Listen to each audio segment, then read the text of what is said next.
Hello and welcome to the West Yorkshire Football Show. It's the Leeds United 1, Plymouth 1 FA Cup instant match reaction. Leeds comfortable for so long, a very one-sided first half, and somehow have managed to throw away a victory there. Jason, they'll be absolutely kicking themselves, won't they? Yeah, I think Farker will certainly be kicking himself. He'll be kind of questioning what happened with the intensity at the beginning of that second half, or certainly after maybe the first 10 minutes of the second half.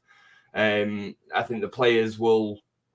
Well, I think they struggle to get themselves back up, back going again, especially after the goal. And I mean, for me, I just find myself in pure frustration. I think it's an absolute disaster, as I was just saying before we came live. I think, you can't wish a worse place to have to now go midweek for a replay in between what's already a busy schedule, all the way down to Plymouth, who were pretty good at home.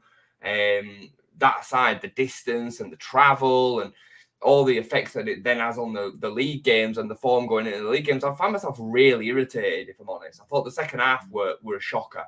I thought it was an absolute shocker from the players, from Farker. Before they scored and Sam cleared the one off the line from Hardy,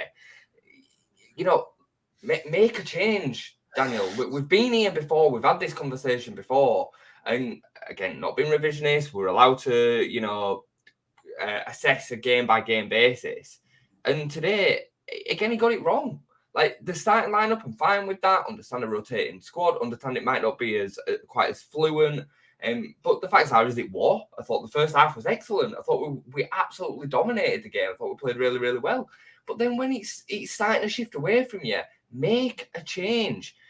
Create something that's gonna take control back of the game. But no, we wait and wait and wait, and then they score. It were coming. We could all see it coming, even though they weren't particularly potent. And I mean, where is Byram? Where is Cooper going? Where is Shackleton? Because they were in down the left and in down the right. It just really, really annoyed, if I'm honest, because I just think it disrupts us in a way that's unnecessary. I don't subscribe to the idea that it'd have been better to lose a game. I think the home form and not being beaten at home is really important. It gives the players that extra 5 or 10% that we need in key moments that are going to come up between now and the end of the season when they're protecting that home record. So I don't buy into that. I think it'd have been still worse to lose a game than have this replay, but it was so unnecessary, Brownie. So unnecessary to end up having to kind of throw everybody on in them last few minutes to try and win that game. They were there for the taking. So, really annoyed, really irritated. Yeah, I mean, if you'd have asked me an hour ago, this would be would this be the outcome? I just wouldn't have believed it at all. I mean, we were so dominant. I mean, we were texting for the game, and like you said on text, like it was like, playing a team from a division below, and that's absolutely how it was. It was so easy, so comfortable. And you're right. I mean, I agree. I mean, that you could see that the level drop off about 55 minutes onwards, and they started to come into it. They were punting long balls. We were just getting beat. They sharpened up, and no changes at that point. And yeah, it's dead frustrating because it needed something to just change the direction of the game at that point and sharpen it up, because it felt like you could see that equaliser coming at that point and nothing was done to prevent it. Really frustrating that. Well, Whittaker started picking up the ball in between midfield and defence. And, as much as I rate Gruev and Ampadu as individuals, when they both play together, you don't have a lot of legs in there. Gruev is extremely slow. I really like him as a player. I think his ball playing is extremely good. He reads the game really well, good in the tackle, but he's slow. So when a player starts picking up them spaces in between, I mean, it was so obvious to me. It was so obvious to me that we needed to make a change in there. I'd have gone with 3 in the midfield. I'd have taken probably Puro off and dropped somebody in there and put Rutter up front or something. Just make a change. Try and do something that's going to take control back of the game. Especially if you're going to play possession heavy, because we weren't doing anything with it in the second half. We didn't really create many great chances until they scored in that second half. Just, like I said, just super, super frustrating. For Ventura there says avoidable result. It was absolutely an avoidable result. We could have been 2 or 3 up from the first half, but that's standard Leeds, really, not being clinical enough. But we played really well first half. I was happy with the performance. I mean, I said to you, it was as dominating as you're going to see two teams that are in the same division, in the same level. It was as one-sided as you will see. But second half, I don't think they had to do much to change the game. I think it was all on us. The pace went down, the intensity went down. We stopped tracking back as quickly as what we should be doing, and they scored a nice goal. And just really irritating. Really irritating. Yeah. And as he says here, this could affect our second spot chance. Unnecessary extra game. Yeah, it's extra minutes in the legs. It's the travelling. It's the inconvenience of it. Because we know that Farke is not going to completely rest some of those key players because he relies on them heavily, and they're the match winners for us. So yes, really frustrating. That really frustrating. It should have been wrapped up completely. This. Let's get to some of the other comments, guys. Please pop a like on the video if you don't mind as well, if you're enjoying along. Skip, good first half. Second half we showed complacency. Nonto seems to be trying too hard to impress Farke. For me, Nonto's a big talking point today because he's in a situation, Nonto, where he wanted to go in the summer. And as I think you've pointed out, Jason, before, that's probably when his value was highest, kind of when we could have got the most for him. But it does feel like that value is decreasing by the second at the moment. Today, for me, looks, when he broke into the team, his decision-making was so good. He always seemed to make the right decision. Now you watch him and he's dithering on the ball, slow to make the decision. There was a bit in the first half where the ball dropped to him in the box and he just takes an age shifting it onto his right foot. And it's like, where's that snap? Where's that player that was so sharp last year gone? And it doesn't work him on the right for me. It just absolutely doesn't work when he's playing on that right wing. It never has. I've never seen a good performance. No, he's not. I've never seen a good performance from him there. He's much better when he's cutting inside from the left. But obviously we've got limited spaces on that side. Deeply frustrating. I thought we were really poor today. Really poor. Every opportunity he's got. It's a little bit like Archer playing at right back, right? Like the fact is, if Nonto's less comfortable on the right hand side than he is on the left hand, I do agree with you. I think we'd see more of him out there. But when he gets the opportunities, he needs to make an impression, whether that's on the left or on the right. And the fact is, he just isn't. It just isn't. Like, for me, I would go as far as saying he's probably the fourth choice winger. I think he's so far off it at the moment. He's so ineffective. I would maybe like to see him given a chance at the 10. It could maybe, with what he's about, cause some problems in there. But for me at the moment, it's just not working. No. Not working at all. No. Skip, who would you say this is on, Farke or the players? Both. Well, yeah, both. Both. It's frustrating. I think he'll be absolutely raging about it. I would imagine, though, to the fact that they're going to now have to make a trip to Plymouth. I know he said before he'd preferred a replay and still be in the competition, but the reality is, it's going to be really, really difficult. Neil, I don't really care about the FA Cup. It's the inconsistent performances that worries me. See, I'm not worried about that today. I'm not worried about that either. I'm really not worried about that because it's a changed team, and you're gonna, it's going to be a drop off. And listen, we won those two tight league games. That's the pressure's different too. Plymouth are not playing the game the same today as they would be playing a league game at Ellen Road. They're able to get away with things that they maybe wouldn't be able to get away with in the league game, because in a league game, ultimately, it's going to cost you survival for them. So I understand the game state is different. I'm not worried about the inconsistency. Like the run this year has been really, really good. I'm really happy with everything. I think we've kind of broken that mold. However, what I will say is it felt very much like the Coventry at home game in the league, in that we were so dominant, and then in the second half, complacency sets in, the speed dips, and all of a sudden we're conceding the only chance that they really are. They had two today, but one of only a couple of chances that they have. I said to you during the game, I just wish at some point, and this is frustration kind of bubbling over. I'm not blaming him for the goal, not by any stretch of the imagination, am I? But I just wish Meslier would save us once in a while, just every now and again. Just pull off a save that you maybe shouldn't do, because he hasn't done it for ages. Leicester away was the last time I remember him really saving us either a point or 3 points. Just save the chance. Like, it weren't even a great finish, and that's what he used to be good at. But that's me being a bit like taking my frustrations out on somebody. I'm not blaming him for the goal. But to answer that question, I think it's both. The players are responsible for the way that they came out in that second half, and they allowed the pace to drop in the way that they did.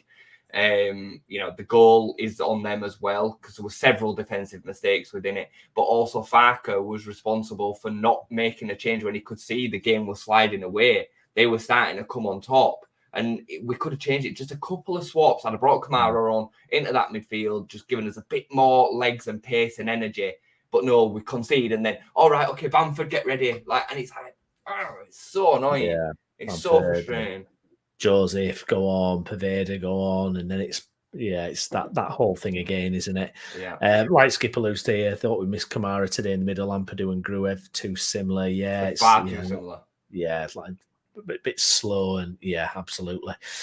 Pirot for me was very quiet today. I thought, it's a tricky one. I mean, look, his first touch is great. He's kind of good on the ball, but I mean, it's just little to no impact for me, Pirot, when he's playing. I mean, I'm sorry, but there's just nothing. Like I'm watching it, just going, what's happening here? It's like every time he played, he was a ghost today for me. Was Pirot? You know what I mean?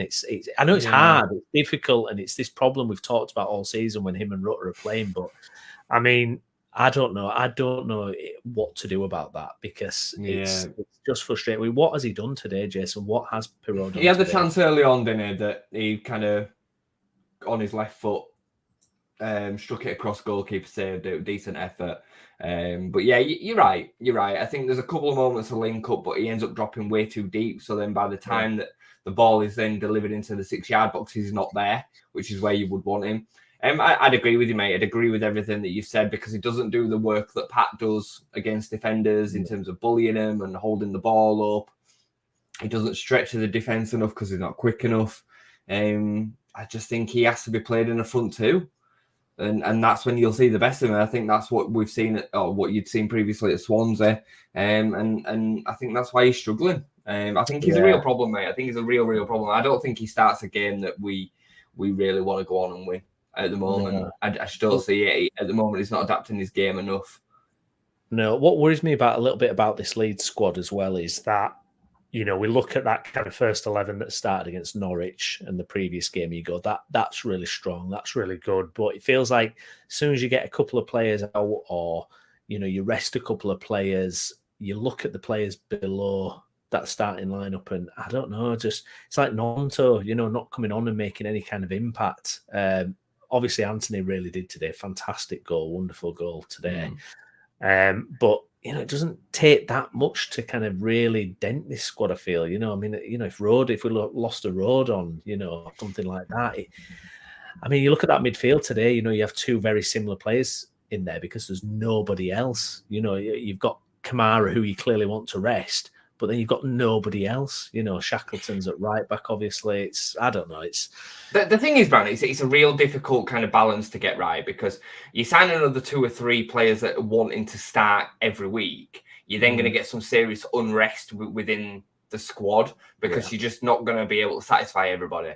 There ain't that many players like Jamie Shackleton who are going to just be happy with one appearance every 10.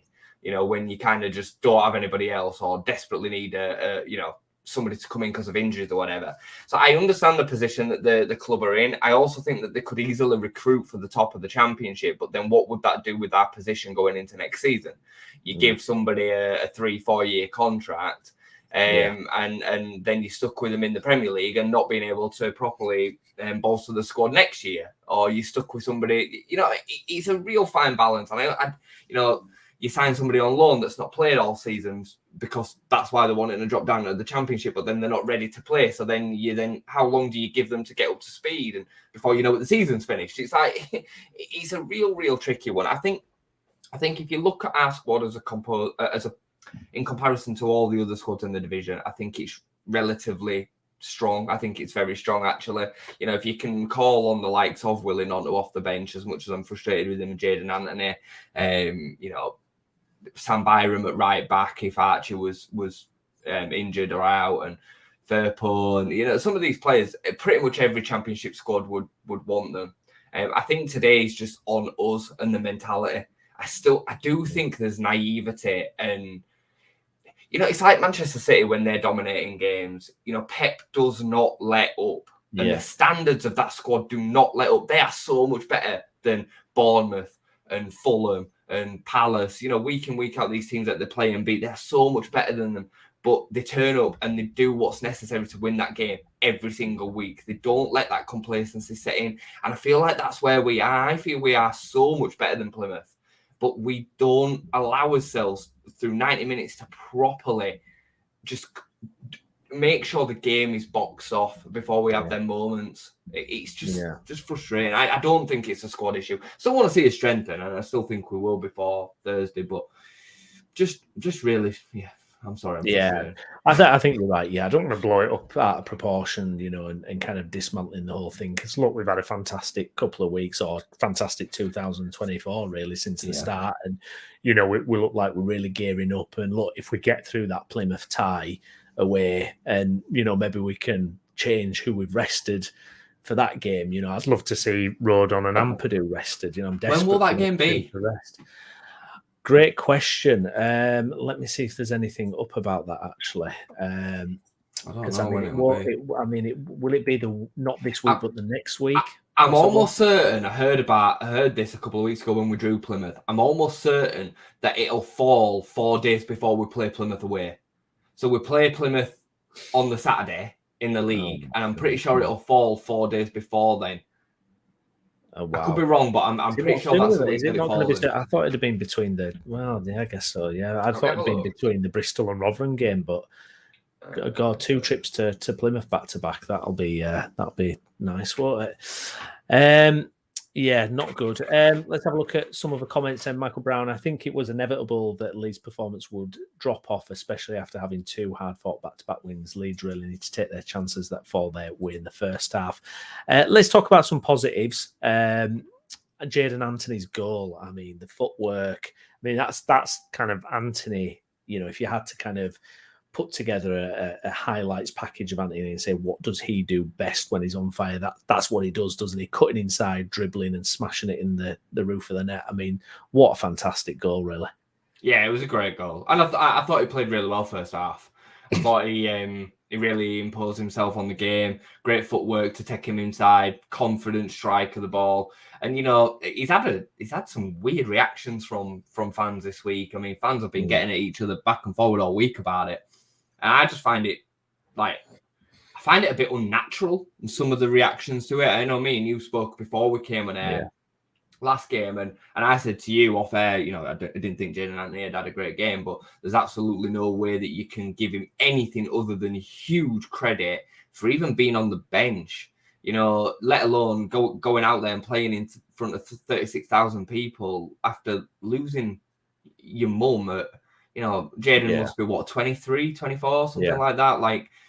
And his mum will probably no older than maybe 55. I don't know. I'm guessing, but no age at all. And it must have been a shock and a surprise, I would guess. And the level of mentality that you need to be able to just, even function on the back of that, let alone play football, in front of that crowd. So, I thought it was great, and I thought it was excellent first half. I thought he did well. I thought he was at fault a couple of moments in today's game. I think it was Nonto that were at fault, or partly at fault, for the goal today. But great finish. Let's not take anything. No negatives against that. I can't help but have a bit of a negative undertone today because I'm just a little bit frustrated. I'm looking at the fixtures here, right? So we play Bristol City next Saturday. It could be then before we play Rotherham at home. It could be in that week because we've got 9 days. But then we've got Swansea on the Tuesday, Plymouth on the Saturday, and then Leicester on the Friday. It could also be that week there in between the 17th and the 23rd of Feb before we play Leicester at home. That'd be perfect, wouldn't it? Go and buy someone. Just looking at those fixtures, just get somebody in, just extra, just anybody, just to throw at it, please. Another player made a big impact today, as he normally does. Jorginho Rutter, involved a lot as he always is. creative. How do you think he got on today, Jess? I thought it was excellent. To be fair, it's fun to watch. One is having good fun. I still think at times there's times where he doesn't need to do it. I think today was looking to do stuff every single time he touched the ball, and that's not effective at times. But it was a joy to watch. There were moments. I mean, the little double back heel that he did for himself to cut himself inside, or pretty much on halfway, was excellent. It was just having fun, wasn't it? It was very, very, very good to watch, and we're seeing more and more that the right way to play him is in the 10. I was glad to see Farker make the decision to play Pirot up top and keep Gio in the 10. Fair play to Farker for doing that, because I think it'd have been really easy for him to stick to his guns when he plays the two of them together. I just think he's got a Pirot problem at this stage, but I thought it was great, mate. Yeah, did the business indeed. Let's have a look here. Skip Firpo gives us so much more balance on the left as a left footer. Yeah, it came on, didn't he? Had that little cross at the end where he thought, "Oh, might get something from this." How did that not go in, by the way?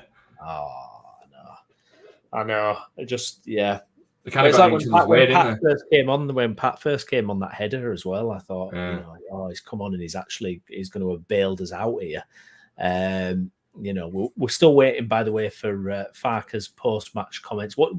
How do you think he's going to react to it? Do you think he's going to kind of put on the brave face and be, "Oh, look, we're still in the competition," etc., or you think he's going to be a bit frustrated about that potential trip?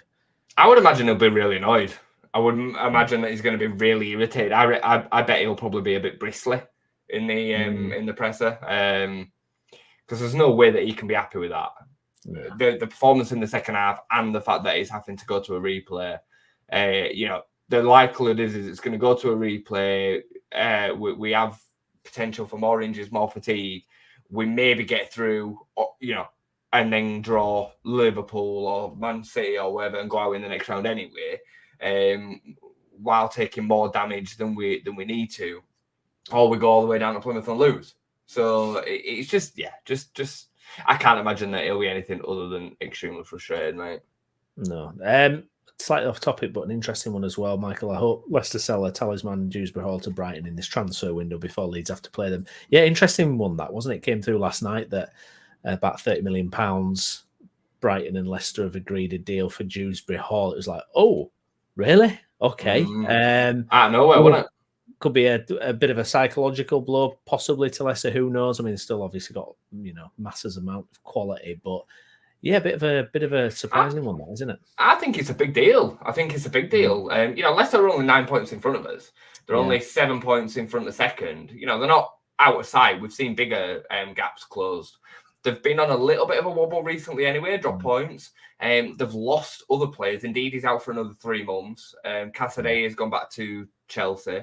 And now they've lost, they're going to lose another midfielder in Dewsbury Hall. He missed training yesterday from what I've heard, and he didn't play today, wasn't in the squad to play for Leicester today. So it looks pretty much like a banker.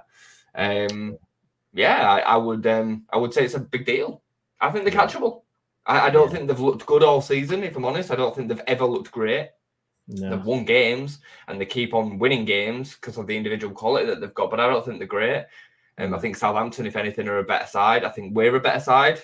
Honours day. Oh, yeah. If we get that, if we cut that down to 6 points next week, I mean, from where it was, will be absolutely amazing, won't it?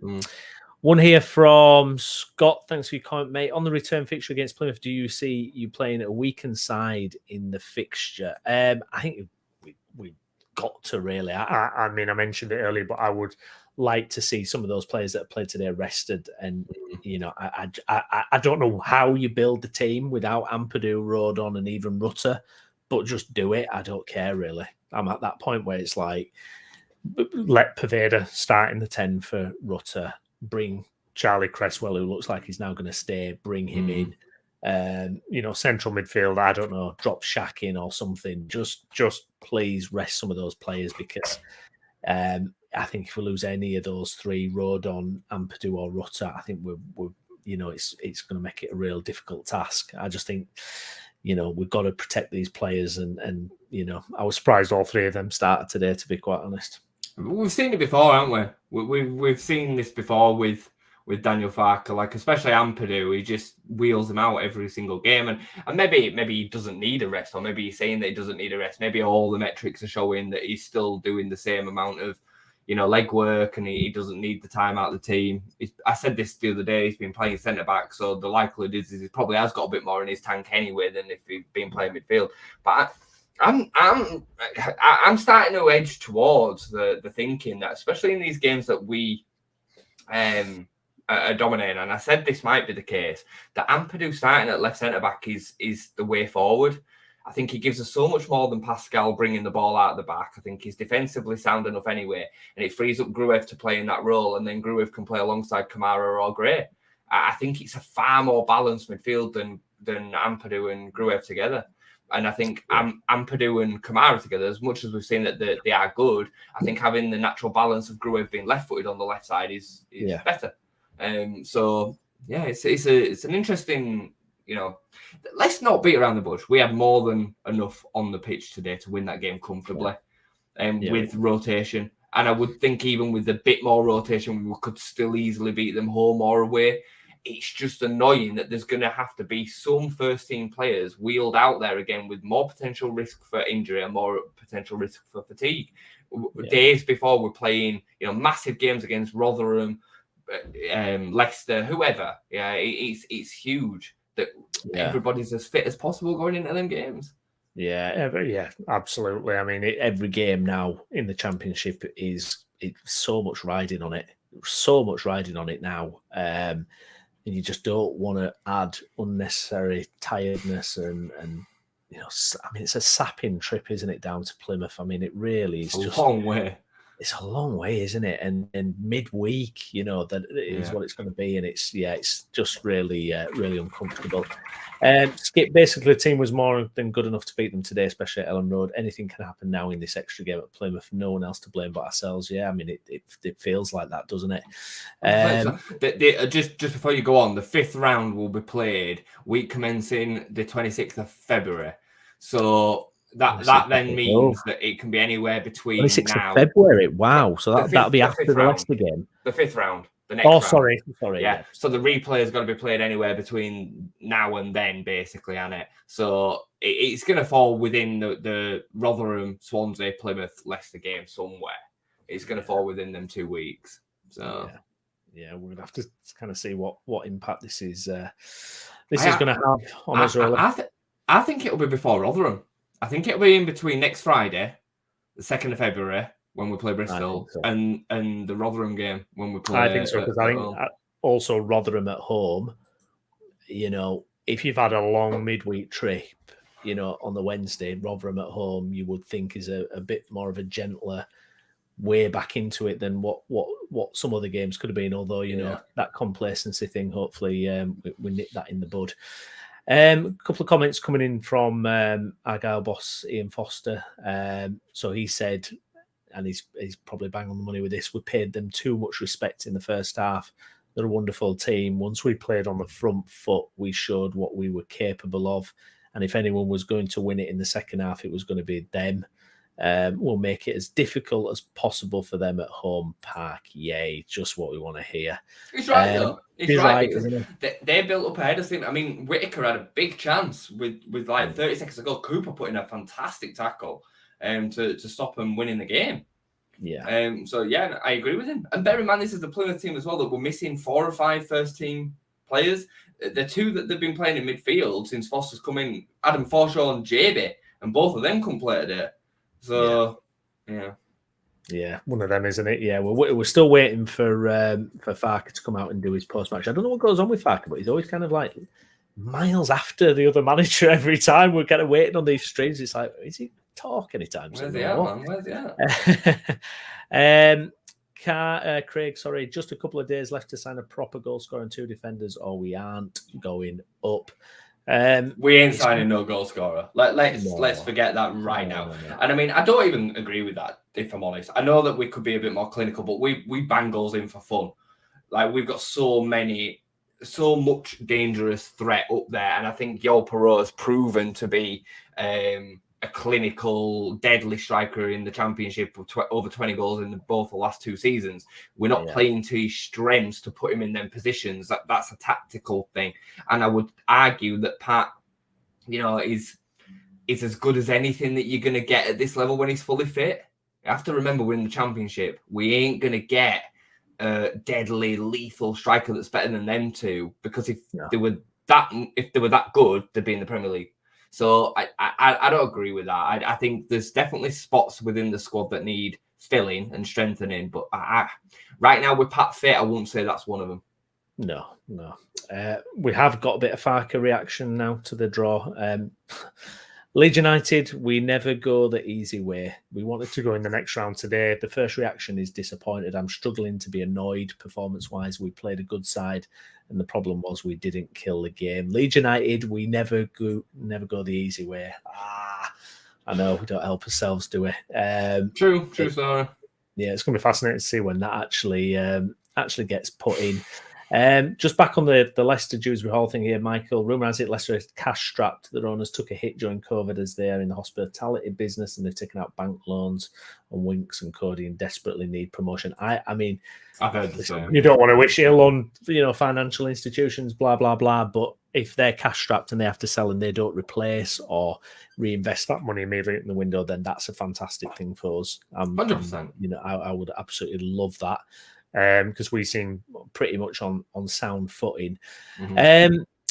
It's interesting with Leeds at the moment. You talked about kind of the goals that we score. Are we clinical enough, do you think, as a team, though? Are we really clinical enough? I mean, you look at our kind of results, a lot of narrow. I mean, obviously, we had the back-to-back 3-0 wins on the trot. But generally speaking, do you think it seems to be it's either a game where we are super clinical or we just we're tightening up a little bit? Do you know what I mean? Yeah, I agree with that. I'd agree with that completely. We're definitely not clinical enough, and that comes from so many different players as well.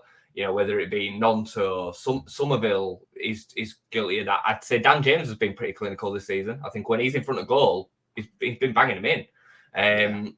I'd say Perot has probably missed too many chances this season. Pat's always missed lots of chances. This was the same under Bielsa in the Championship, by the way. We'd need 20, 25 shots on goal to score 1 or 2. So, this isn't new to us. The only time that we've seen a clinical edge was the season behind closed doors in the Premier League. My word, were we clinical that season. Every time that Pat got in front of goal, you thought we were going to score a Rafinha or Jack or whoever. Like, we banged goals in for fun that season. So this isn't anything new to us, I don't think. But it's frustrating. It's frustrating. But again, you have to take it with the territory of being in the Championship. Yeah, it kind of comes with it. So... Yeah, no, absolutely. I'm going to pull up there. Well, actually, I'll tell you what we'll do is we'll actually watch we'll watch both goals from the game before we wrap up, just to get just before you come to that. Let's just have a moment to mention Ipswich, because I think it's super interesting that Ipswich were absolutely on the floor after that result today. They got proper FM'd, as I'd put it. 32 shots, I think it was, to Maidstone's 2, and they lost 2-1. But, to lose to a non-league team today at home, their wheels have fully come off. They have. So, yeah. Feels that way, super interesting. Right, let's have a quick look at the action from today's game. First of all, let's remind ourselves of this wonderful goal from Jadon Anthony here. Let's have a look here. Let's make it a bit more exciting. Look at this. The close control. This is what he's capable of, isn't it? Yeah, quality. We have seen he's got that in his locker. But for me, just absolutely fantastic goal. And obviously, he's got the top on, commemorating his mum's passing, which is a special moment for him. Let's fast forward it on then. Let's have a look at Plymouth goal then and how this came about, really. You saw, look at this chance just before. This was just a few minutes before, wasn't it, Jason, where Byron, look at that, it takes a whack on the post after he did excellently, to be fair. And then look at that. It's just, how's it happened? How was it? There's so much wrong with it. Screaming.